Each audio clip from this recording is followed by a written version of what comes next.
जय श्री राधा कृष्ण। बोलिए कार्तिक के ठाकुर की जय। आज की इस वीडियो में हम कार्तिक मास महात्म्य की कथा का अध्याय 12 व 13 का पाठ करेंगे। उससे पहले हम विघ्नहर्ता मंगलमूर्ति गणेश महाराज को प्रणाम करते हैं, अपने पूज्य गुरुदेव महाराज को प्रणाम करते हैं। चलिए कथा प्रारंभ करते हैं। सुख भोगे जो कथा सुने सहित विश्वास, 12वां अध्याय लिखे वशिष्ठ यह दास। श्री नारद जी ने कहा कि जब जलंधर को अपनी खोज में आते देखकर इंद्र आदि देवता भय से कंपित होकर वहां से भी भाग निकले। वह भागकर बैकुंठ में भगवान विष्णु के पास पहुंचे। फिर सब देवताओं ने अपनी रक्षा के लिए उनकी स्तुति की। देवताओं की 3 वाणी सुनकर करुणासागर भगवान विष्णु ने कहा कि हे देवताओं, तुम भय को त्याग दो, युद्ध में शीघ्र ही मैं उस जलंधर को देखूंगा। ऐसा कहने के साथ ही भगवान करुण पर जा बैठे। तब देवताओं सहित उन्हें युद्ध क्षेत्र की ओर प्रस्थान करते देखकर लक्ष्मी जी के नेत्रों में जल भर आया और उन्होंने कहा कि हे नाथ, यदि मैं सर्वदा आपकी प्रिय हूँ और भक्त हूँ तो मेरा भाई आपके द्वारा युद्ध में कैसे मारा जाना चाहिए। भगवान विष्णु ने कहा, यदि तुम्हारी ऐसी ही इच्छा है तो मैं उसे अपने हाथों से नहीं मारूंगा, परंतु युद्ध में तो मैं जाऊंगा ही, क्योंकि देवताओं ने मेरी बड़ी स्तुति की है। ऐसा कहकर शंख चक्र गदा पद्मधारी भगवान विष्णु गरुड़ पर सवार होकर युद्ध के उस स्थान पर जा पहुंचे जहां पर जलंधर था।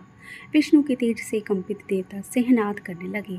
फिर तो अरुण के अनुज गरुड़ के पंखों की प्रबल वायु से पीड़ित हो दैत्य इस प्रकार घूमने लगे जैसे आंधी से बादल आकाश में घूमते हैं। तब अपने वीर दैत्यों को पीड़ित होते देखकर जलंधर ने क्रुद्ध होकर भगवान विष्णु पर पूरी ताकत से आक्रमण कर दिया। यहाँ पर कार्तिक मास महात्म्य की कथा का 12वां अध्याय पूर्ण हुआ। अब हम कार्तिक मास महात्म्य की कथा का 13वां अध्याय सुनेंगे। कार्तिक कथा को सुनो सभी सहज मन लाए, 13वां अध्याय श्री प्रभु शरण में आए। दैत्यों के तीक्ष्ण पहाड़ों से व्याकुल देवता इधर उधर भागने लगे।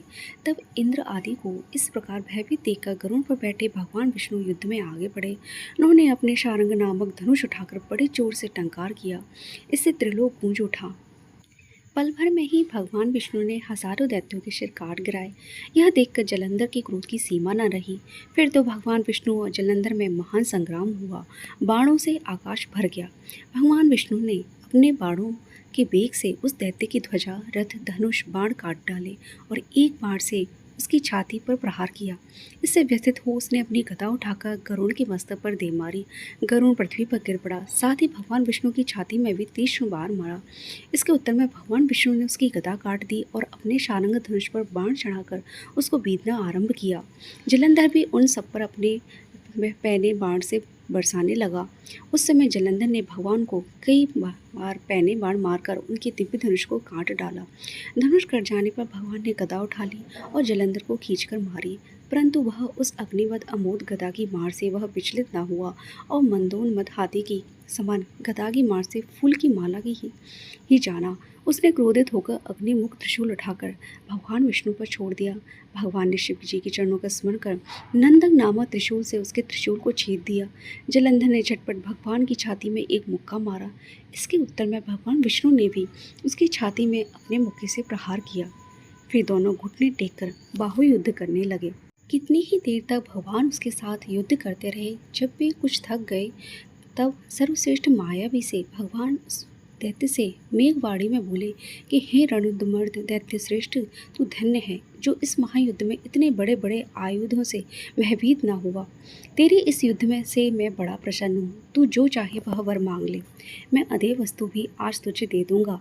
मायावी भगवान विष्णु की ऐसी बाणी सुनकर जलंधर ने कहा कि हे भावुक, यदि आप मुझ पर खुश हैं तो यह वर दीजिए कि आप मेरी बहन के साथ तथा अपने सारे कुटुंबियों सहित मेरे घर पर निवास करें।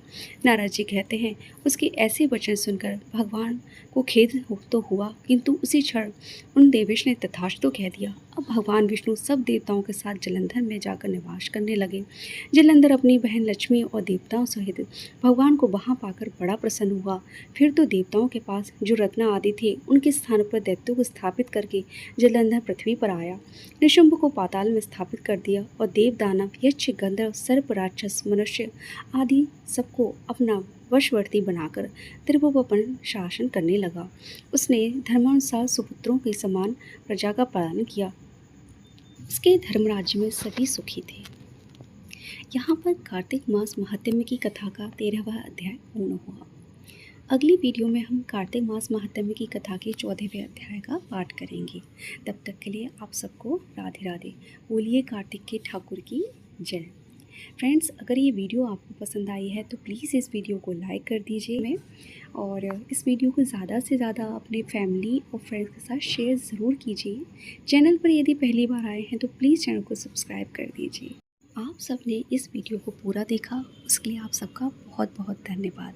मिलते हैं अगली वीडियो में, तब तक के लिए राधे राधे। जय श्री कृष्ण।